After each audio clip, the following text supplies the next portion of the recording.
was a great opportunity for us. We love sharing the story of our business and love Winona. We love working with the arts in Winona too. We're an art-focused company, and whenever we're bringing people to Winona to come and work for us, they love the arts community. And we've talked about putting new studios in other towns, and I think Winona's great because town's further away than Winona. Staying in Winona, don't worry.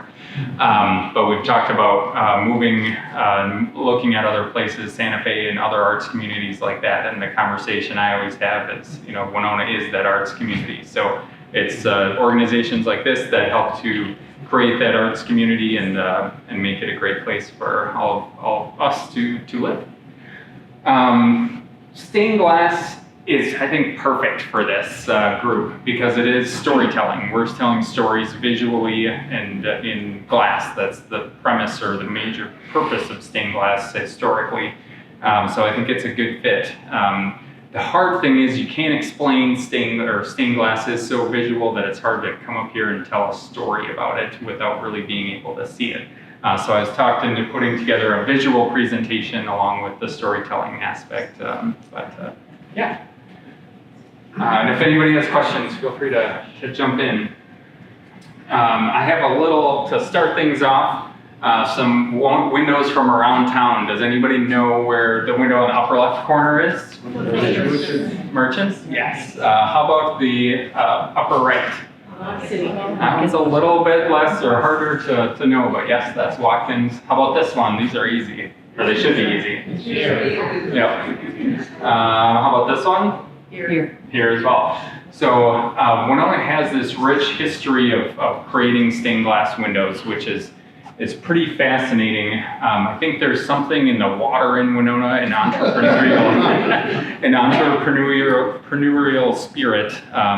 And stained glass, I think that has evolved over time because it doesn't take a lot of tooling or investment or equipment to create a stained glass company. You don't need like a $100,000 CNC fancy water jet cutting machine, although those help potentially, and you can do some really cool innovative things with them. You really need a few hand tools, even today probably $500 in tools, and you could be off and running and repairing stained glass. That's how our company was founded. James Hauser, after coming back from the war, worked a lot with his son, Jim Hauser. He would always tell me this story, thinking about storytelling, that he came back from the war, saw the need to work on churches, and started, from there, primarily working on restoration and fixing old stained glass windows that had been neglected for many years. From there, the business grew and started going into more states and kind of evolved from there. And then a lot of offshoot companies happened. That's kind of where Winona gets the phrase, the stained glass capital.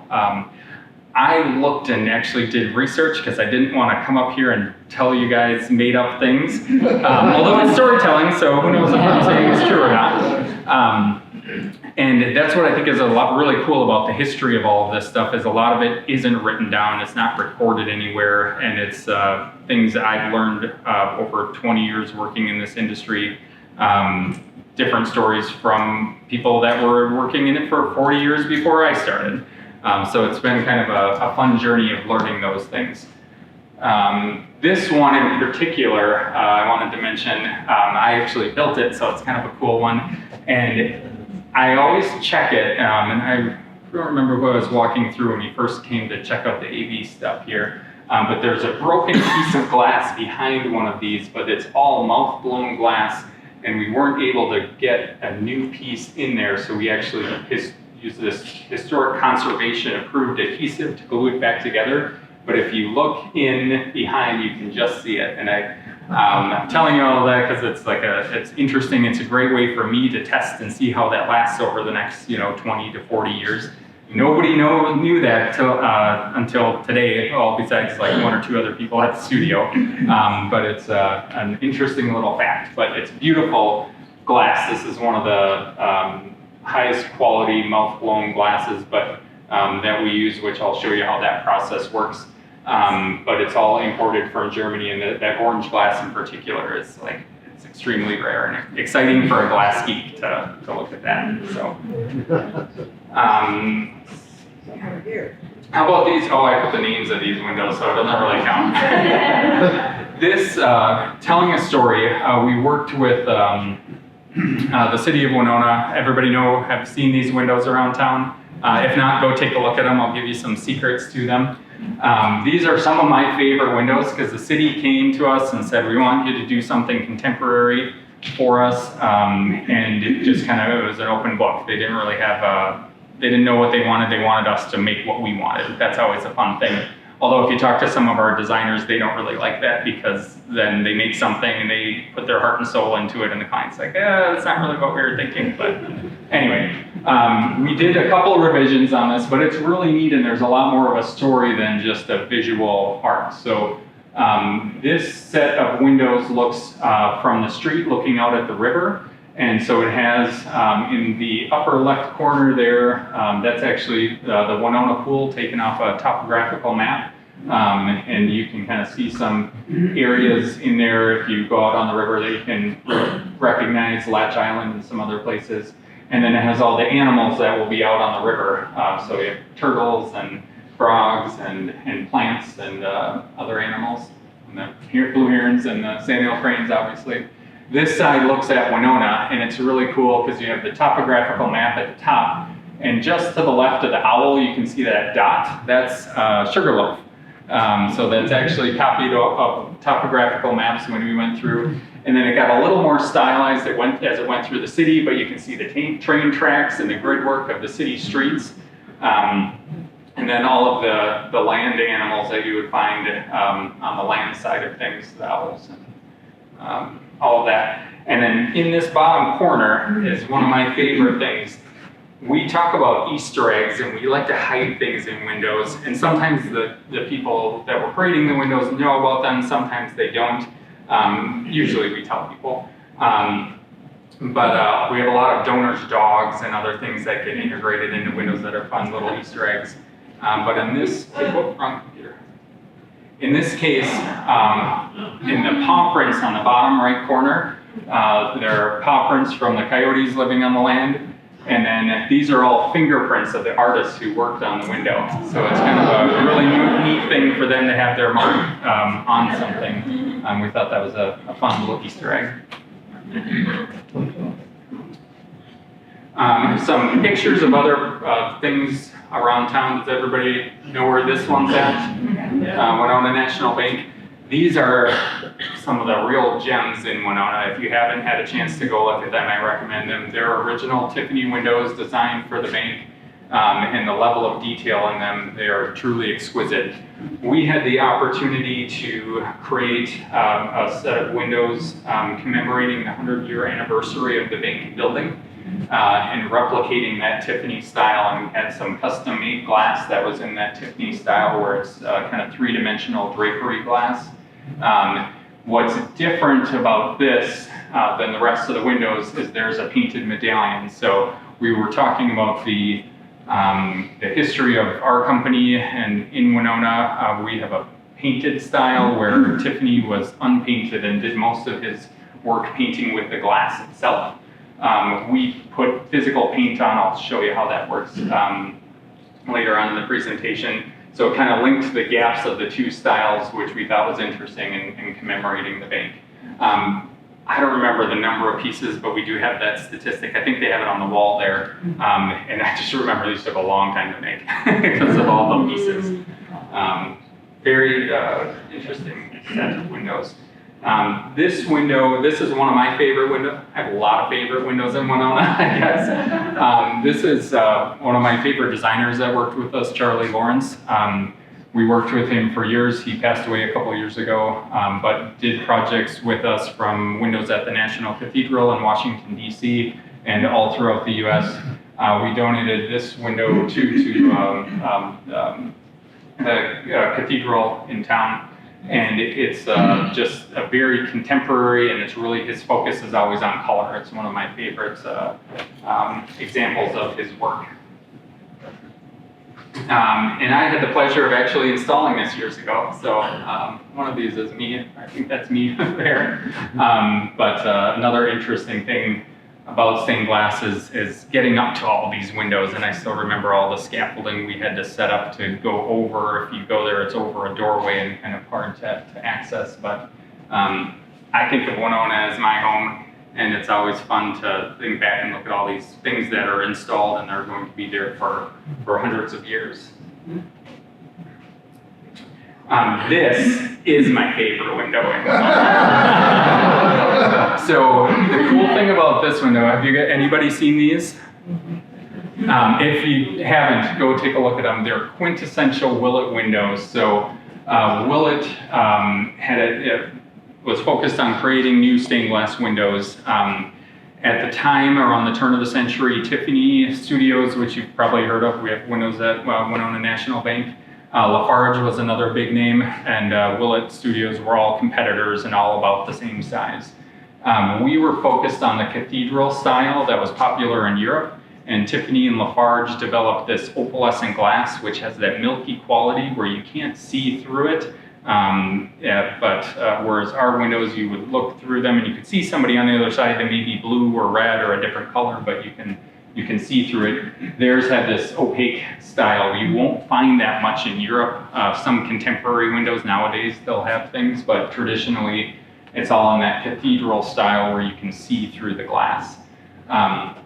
Willet was known for having very heavy and rich blue colors, and then little stories or little scenes throughout the windows, so it's very reminiscent of the style you'll see in Europe. That's what our company was kind of founded on. And the thing I think is interesting about these windows were built in the 30s that predates any of the stained glass industry in Winona. And since all the companies have changed and things have happened, which we'll talk about, the original drawings or renderings used to create these windows that were done in Philadelphia are now here in Winona in our archive. And it kind of brings everything back here. So pretty cool. A little bit of history on our company. It was founded in 1898. William Willet.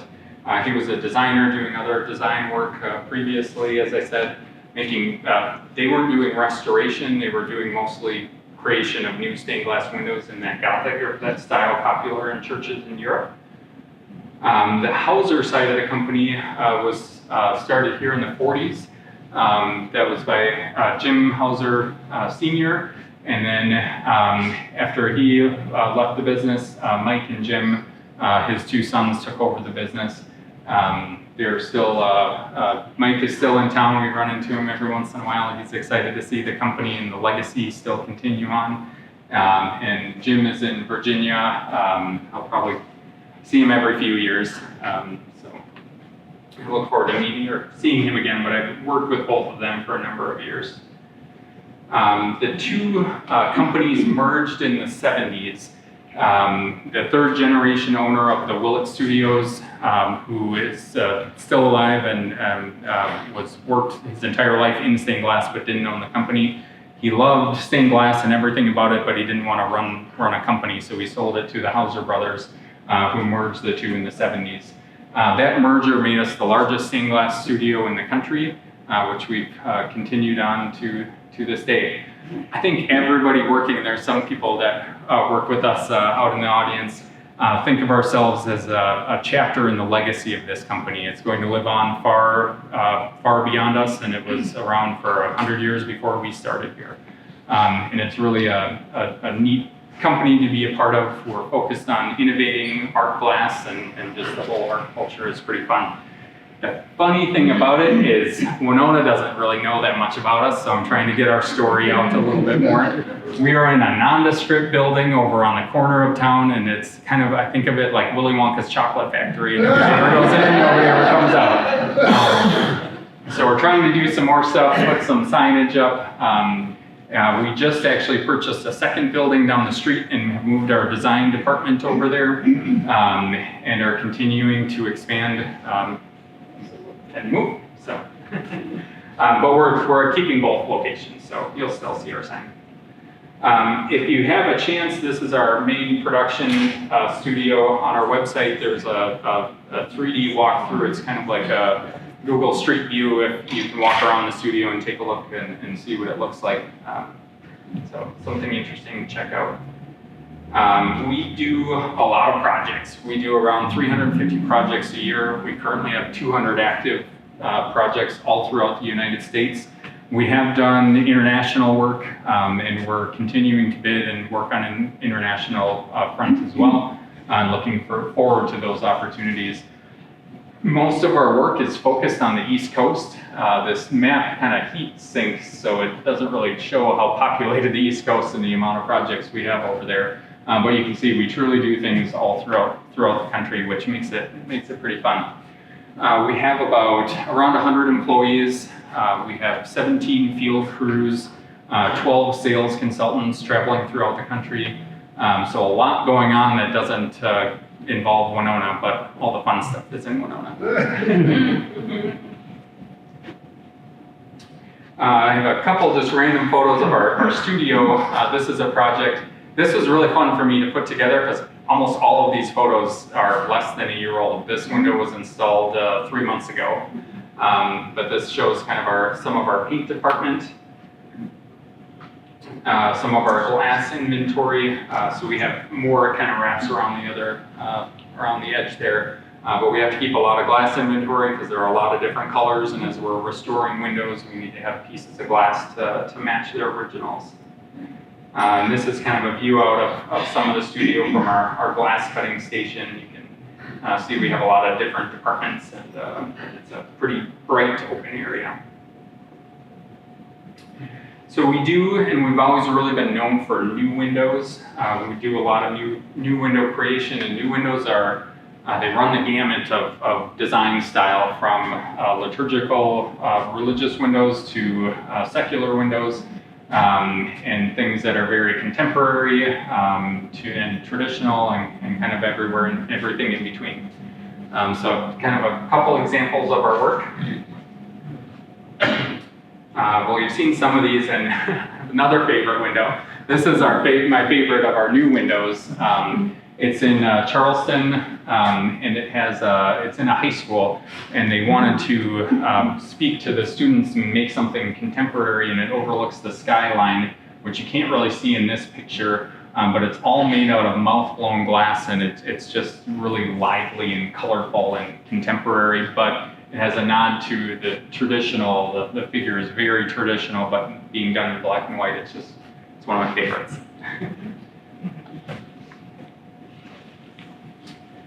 A couple of other examples of work. These are traditional windows. These are actually the Wisconsin Dells. I tried to pick some local stuff that if people are out traveling, you can go and see. This is at St. Cecilia's.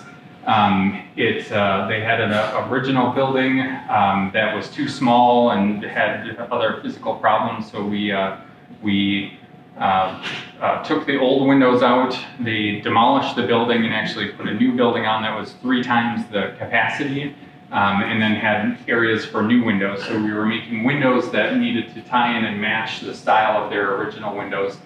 And for glass geeks, these are really high-end windows. So they're in a Ford Brothers style, where all of the background is just a simple grid work of lead, but all the painting is done in color. Most glass paint is in black and white or variations of that, and all the color comes from the glass. But when you start painting with color on glass, it becomes that much more difficult, and there's a lot more steps involved, as you'll see as we go on. So these are some examples of some really high-end painting that's in a traditional setting that we can do. That's one of the things I think that sets us apart, is that we have, some studios may have somebody that works part-time and does some glass painting for restoration. We're able to we have a team of people that are solely dedicated to glass painting. So they're actually, most of them are out of town right now and not here because they're at a glass painting conference in New York. But they're learning additional techniques and ways of doing things. But that kind of sets us apart to have that team of really high-end artists, which we're pretty excited about.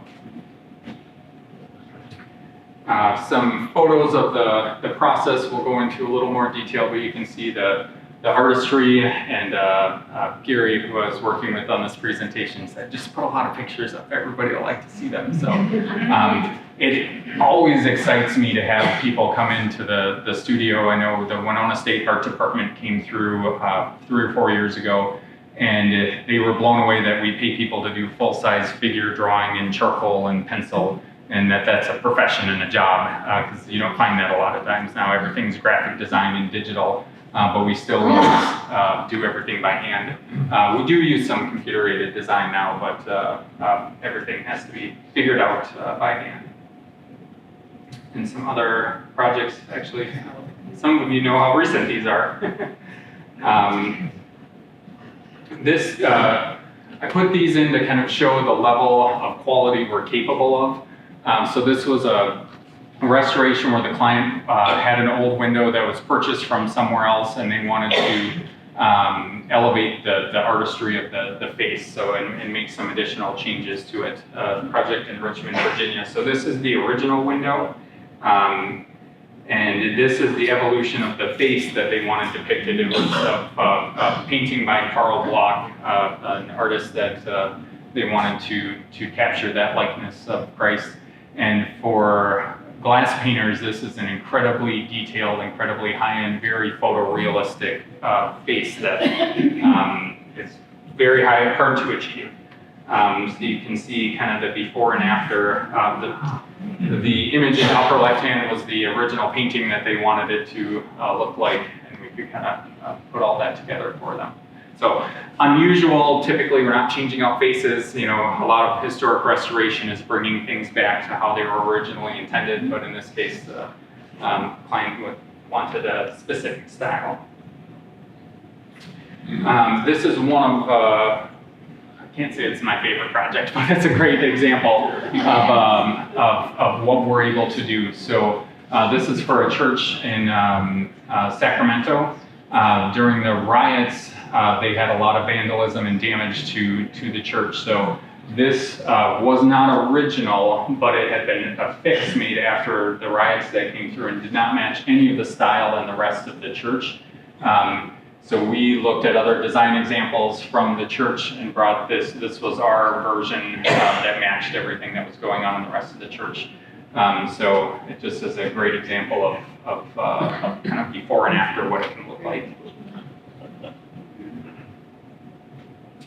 On to new windows. So we have a team in Winona and work on a lot of large-scale projects. We have a couple of projects over $2 million for incredibly large churches that are being put together throughout the U.S. It's always amazing to me. I would have thought people wouldn't be, creating these new buildings and putting the money into the arts, and they really are. So we appreciate that our clients see the value and the quality that people are capable of. This is a couple images of our library. So we have a library that has now been moved to Winona that has over, I think it's 18,000 renderings. Anytime we design something for a client and give them a copy of it, we save the copy in our archives, or we save the original in our archives. And there's over 18,000 renderings that were in the process. Actually, we just finished digitizing them, so we're working on tagging and using that information. We use that a lot to this day to start the conversation with clients and show them, examples of, say you want an image of St. Peter, or do you want something contemporary or modern or different styles, so we can kind of develop and start those conversations. But everything we create is one of a kind and its own size and design.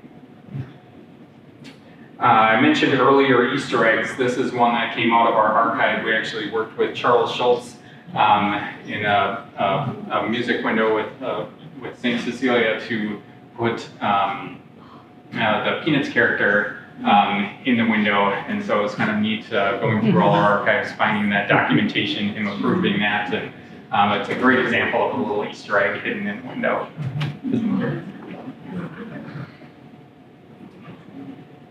So on the design side, we work with our design department, starts to develop the stories that we're going to be working on with clients. We talked about using our archive to gain inspiration, and then create their images of the stories they want to depict in stained glass. It's an interesting process working with clients and committees to develop something that everybody is excited about.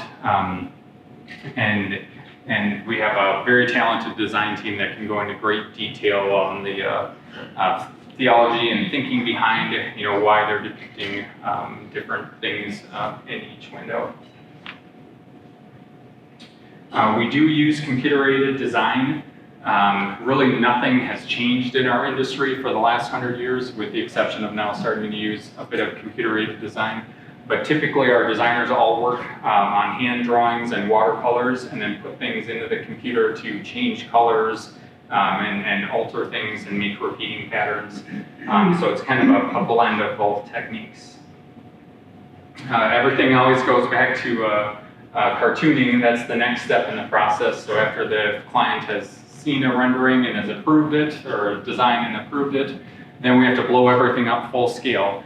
Glass painting it's a process similar to printmaking, where it's a series of steps and then you have a finished product at the end, but you can't change things in the middle of it because when the glass paint is applied, it's fired and becomes part of the glass. So we have to do all the figuring out of what we're going to be painting on the glass ahead of time. We do that with charcoal pencils and drawings and making that artist study. We call it cartooning, some other examples, and filling in those details. These were actually cartooned at half size, or 50% scale, just because they were so large. We have a 20-foot drawing wall, or 20-foot tall and 24-foot wide, and we have a lot of projects that won't fit on our drawing wall. So we scale them down so they don't have to fill in as much of the area. But when you take a rendering that the client approved that's this tall and you blow it up to 30-foot tall, the width of a pencil will drastically change the length of an arm or the position of a finger. So we have to go through and kind of work all of that stuff out. The next step is glass selection. So we are fortunate to work with some of the highest quality glass that you can get. Most of our glass comes from Europe. It's mouth blown. And I have a couple slides to show that process. But we go through and each piece is assigned a color code. We have thousands of different colors to choose from. I think this is one of the fun parts. So glass, when it comes to us, is all in a sheet. And then we cut it up into shapes and fire it and change it. But we don't actually make glass. That's one of the kind of misnomers about what we do here in Winona. So a glass foundry, in this case, our friends at Lambert's take sand or silica sand and other heavy metals to make different colors, mix them all together in a large furnace, and then they go through and grab either a large section of that glass or a large section of multiple colors of glass, and they put it on a pipette. And then from there, they actually blow the glass. Has anybody seen glass blowing before? This is at a whole nother level. So if you have time, go on to YouTube and take a look at Lambert's glass. It's instead of making a small vase, they're making a giant piece of glass. So they grab a lot of glass on a 10-foot long pipette, start blowing into it, and then put it into a form, and they're creating a giant cylinder. And once that cylinder, once that cylinder gets fully formed, they'll go through and cut off the end. Should probably go back. They'll cut off the end here, so it's just a cylinder, and then they'll heat it back up in their blast furnaces, and then they allow them to cool as a cylinder. They then score one line across it, and then heat the entire cylinder up and fold it into a flat sheet.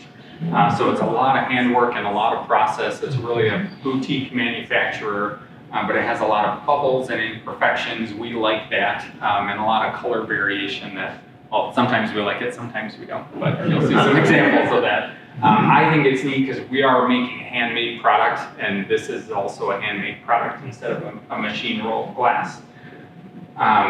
So this is a very similar piece to the window out in the lobby.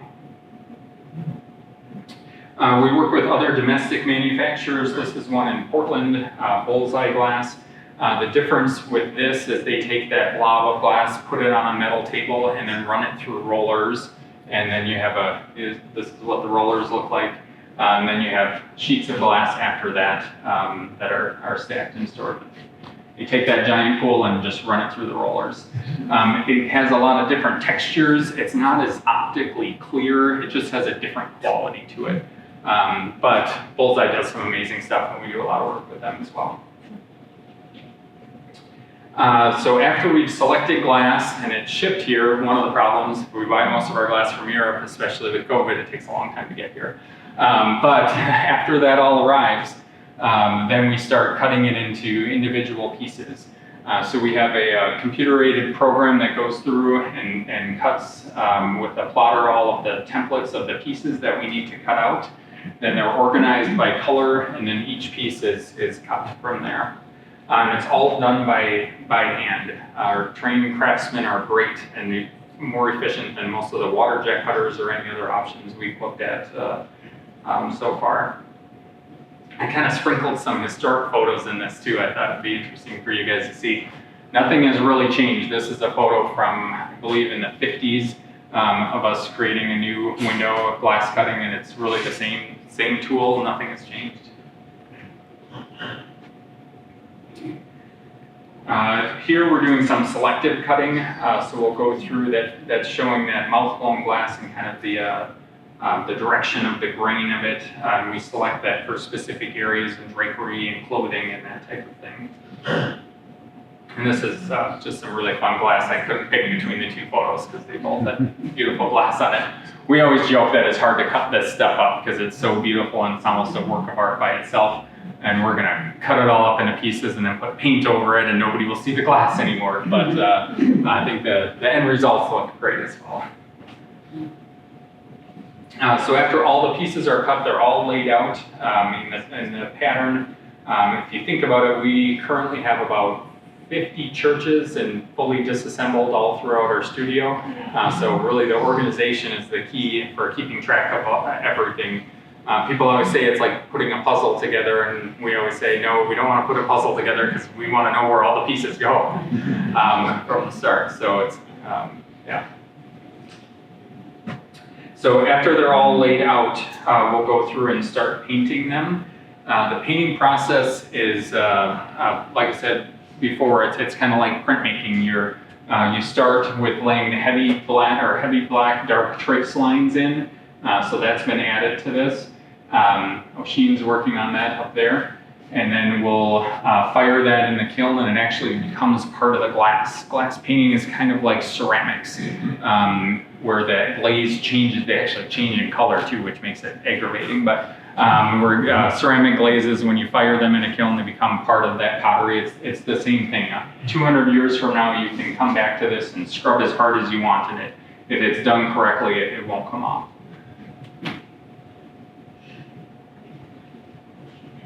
And then as we add more and more layers, so that first layer is that heavy black trace line, then we'll add a layer of matting and shading, and then it's fired again, and another layer of matting and another layer of matting.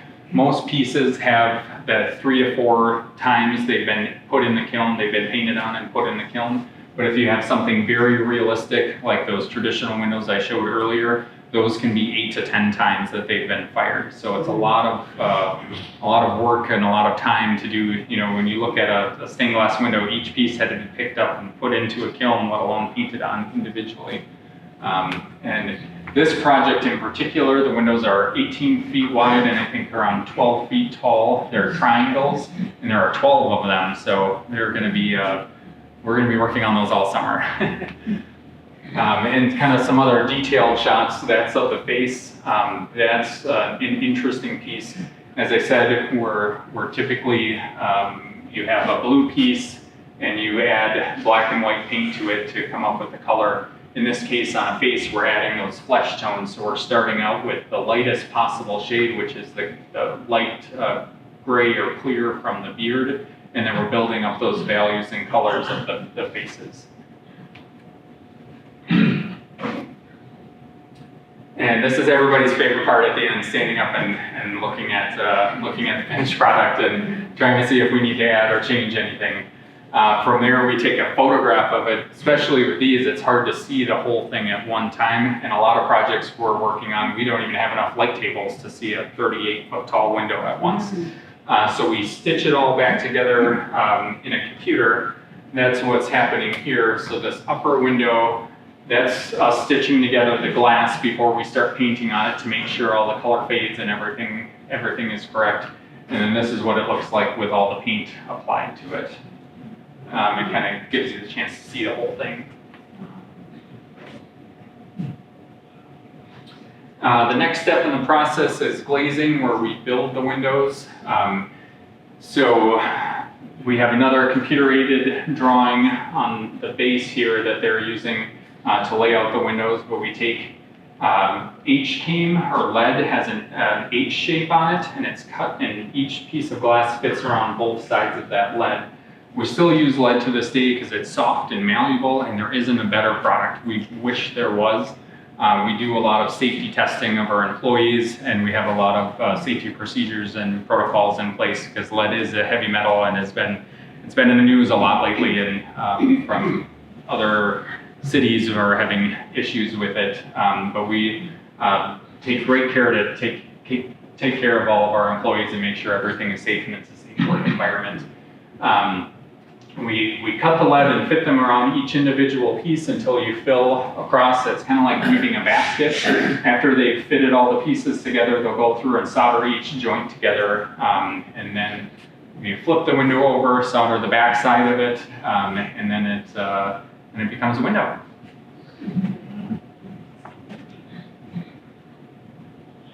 So I have a couple examples of some projects we've been working on. This is a new church down in Houston, Texas. They have kind of the architectural plans, and then this is it after they were installed. At the time, this was the biggest project we had done. Now we're doing even larger ones, or done in the last 10 years, kind of recent history. And I think one of the most important things that we're working on these things is to that we forget, how important all of this is for the people that are actually enjoying and spending time in these environments. Our employees, a lot of the ones in Winona working on the windows, one of the sad things is we never get to see these things installed. You never get to experience these places. So we try to take field trips, and we like, especially when projects are close by. This is a project we just finished up in Omaha, Nebraska. These windows are 38 feet tall, and we were never able to view them until they were installed. So with the exception of being able to stitch them together in a computer. It's one of the most, it's the only modern building I've ever been in that kind of gives you that takes your breath away when you walk into it. It's that large. And it has the same feeling of a cathedral in Europe that is just, it's a humbling, quieting experience when you walk in the door. And this was, I had the opportunity to go there 2 months ago, and it's quite an amazing space. And I remember how big these windows were. That rose window is 15 feet across, and it just looks small in this environment. And this is the inside of one of the windows, and then this is my favorite one of the series of Good King Wenceslas.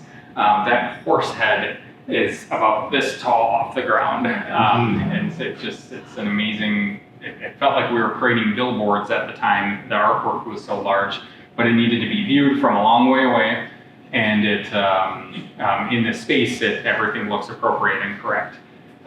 Speaking of Easter eggs, this is one of my favorites. This is actually the church right here, and the stained glass window, it's kind of pixelated, you can't see it from here, but this stained glass window is right there, so we have a stained glass window in a stained glass window. Anytime we get to do that, we're excited.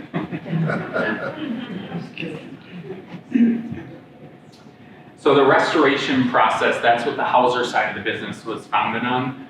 This is one of the best examples that we've come across of a before and after.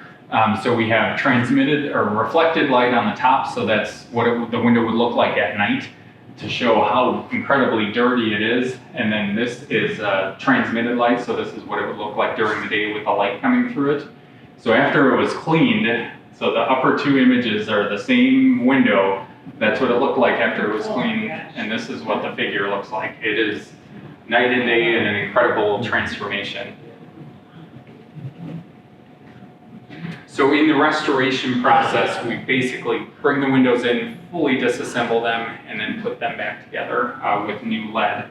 That needs to be done every 100 to 125 years. Lead oxidizes and breaks down. So that's kind of the process we're working on. We start by having our crews remove the windows on site. They put them in wood crates that you can see in the upper right corner, and then they're shipped back to our studio. The first step is to photograph them to document their condition when they enter the studio, and then we make a rubbing of them that's an impression of the original lead lines, so that we have a key to build them back together. That's one of the keys to not losing all the pieces as we take apart a church. After that, all the windows are disassembled underwater. It helps us to clean them. It also helps to keep our employees safe by not having lead become airborne. When they're scraping paint on houses, if you see a house painter, they spray them down so that water or that lead dust doesn't become airborne and you don't breathe it. It's kind of the same principle. We're able to do it underwater. So each piece of glass is separated from the lead came, and then each piece is cleaned. So it's a very labor-intensive process. From there, we assess them.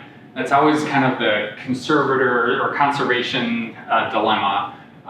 Most of our clients want something that's going to be put together and ready to go for the next 125 years. In some cases, windows have historic value, and you don't want to go through and replace things. Like in Europe, they have pieces that are 400, 500 years old. And so if a piece was replaced 230 years ago, that's now part of its history. So all that being said, most of our clients want things changed to be put back to their original intended aesthetic. So that's a lot of what we do, but sometimes we have those conversations with them of whether they want to keep this original piece of broken glass or they would like to be replaced. So that's what is going on here. We're assessing that broken glass and working with the client to determine how we're going to move forward. After they're assessed, with the assessment, we have a couple things we can do. We can replace the glass, or we can edge glue it, or we can put a lead line in it. So the edge gluing, we actually have an adhesive that's historic preservation approved because it's reversible, but it has the same translucent quality as glass. The problem with it is nobody knows how long it's going to last for. So in a museum setting, that's great. They touch those windows every 10 years or less, and they constantly are supervising and watching them, and they're not exposed to the environment. A lot of the windows that our clients have are exposed to the environment. They're actually up in a light and instead of a museum setting in a light box. So we kind of have to make that drawback. So glazing is the next step. That's where we're actually putting the window back together. It's similar to the process done in new windows, where we fit that lead caming around each individual piece, and then they're soldered together. The soldering, some pictures of that. That's another case where we use safety equipment. We have 4-stage HEPA filters that filter the air as we're heating up the lead. Anytime you're adding heat to it, there's a possibility of that exposure to a person, so we make sure we use those. But we solder each one of those joints together, and then the fun part comes: how do you turn this thing over? Each window then has to be flipped over and soldered on the back side, so a lot of times on bigger windows, we'll build them on a wooden board that we can use to help flip things back and forth. After the soldering is finished, we go through and do a cementing process. It's kind of like grubbing tile. It's filling the voids between the lead and the glass. It originally was used as a waterproofing. When stained glass was the only window you had, rain hit it, you wanted to make sure it didn't come in, so it was filling all those voids to make them waterproof. We do it to this day because it helps to stiffen the windows. Filling all those voids makes it a little bit stronger. And then it also adds a dark patina to the lead so that it's not bright and shiny.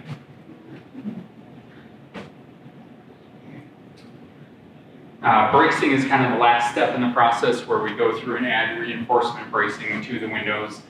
This helps to strengthen them because stained glass is kind of like a carpet when it's up in a window, and over time it can kind of sag and slouch. So with these braces, they help to hold it into position.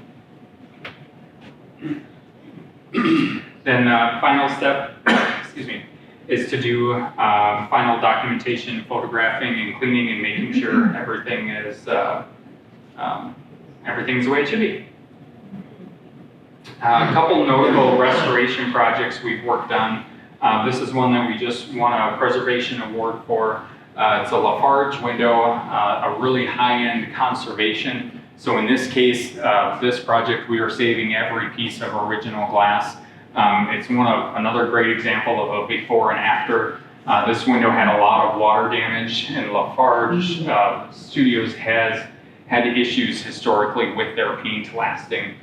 So we were able to do some cold painting to this, which is historic preservation approved because it's reversible, and fill in the missing areas and clean a lot of, there was roofing tar actually on the window that somebody's put on 50 years ago to try and make it waterproof, and so we were able to make a lot of those corrections.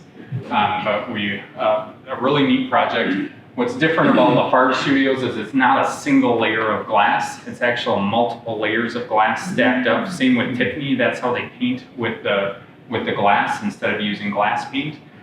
So when you're looking through those windows, you're not just looking through one piece of glass. They'll build a base layer and then add additional layers behind it to give that shading and value and depth of field.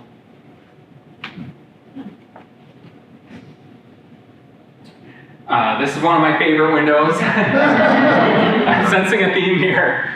This one's in Galveston. I spent 16 months restoring this window, and at the time, Hurricane Ike came through, and actually this panel came to us in 4 Rubbermaid totes, and it had completely blown out. We had to have custom glass made, and it really, I'm still amazed. I remember at the time I was like, this is the pinnacle of my career. I will never do anything, better than this, and hopefully not to have to recreate a section of a Tiffany window. But it was a really neat project to work on, and that had all of those multiple layers of glass. I could give an hour-long talk on this window itself, but it's a really cool, neat project. We do a few other things. Willet's was always known for being very innovative. This is a process called dalle de verre.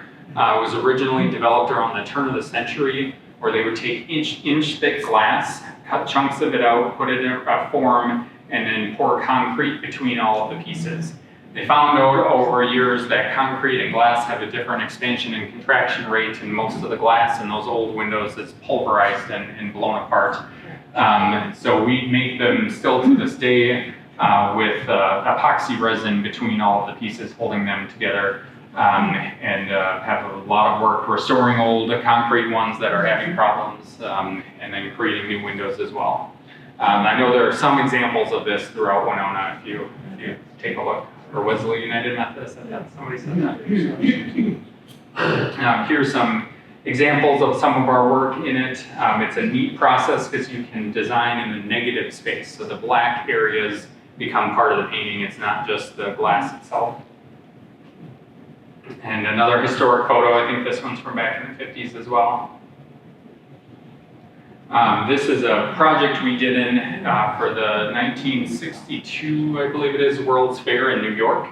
It was an 8-story building for outer space. They were trying to replicate outer space. And it's all made out of faceted glass. So when you went inside, it was really dark blues with little star points of light, and a very neat space. We've recently restored this. Project is on the Historic Registry, and I think we did 240 panels. We've restored them because these were done in that concrete technique, and so I think it'll be an ongoing project over time. Another project we recently worked on restoration for the Kensington, Maryland temple. It's the Mormon temple for the DC area. It's, to give it a little bit of scale, it's a 10-foot wide by 135-foot tall window. So a person is about that tall. And a neat project. The main struggle with this one when we were redoing it is making sure that every piece came out, but it's not like a figure or a scene where you can keep track. It's an abstract color fade. So the documentation of the direction of each panel, because it could go upside down or inside out, had to be really well documented to keep track of all the pieces.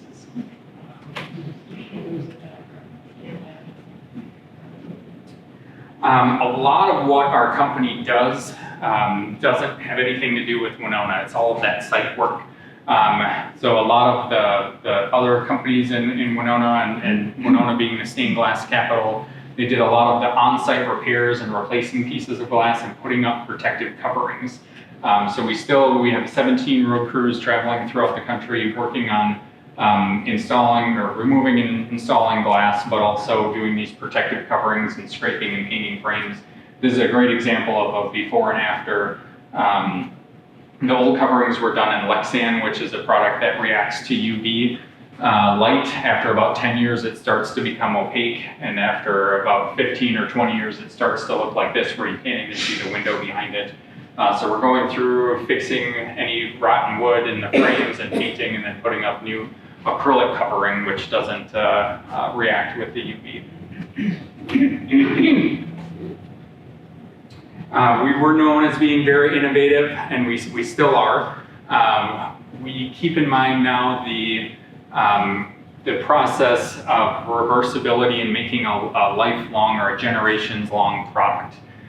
So this was a technique that Willett's developed. I think the earlier ones were in the 40s, where it was a low relief lead sculpture put onto a stained glass window, and then it was all gold leafed. So you took a very labor intensive product or process and you made it a lot more labor intensive. And then they would paint umbers and things to create more shadow and depth. And the problem with this, which we found now 50 years later, is that lead oxidizes and it pushes that gold leaf off. So we're going through and doing restoration to these processes, but unless they're in more of that museum type quality setting, it's going to continue to happen. And so anything we're creating now, we would keep that in mind, that it needs to be something that we know lasts forever. I have a couple of historic photos of people installing and working on. You can see on the left there, that's the low relief sculpture that they're then soldering and adding to the window. And that's what one looks like installed. They're interesting because they look good at night, or they don't need the daylight and the light coming through them. That's kind of a different aesthetic.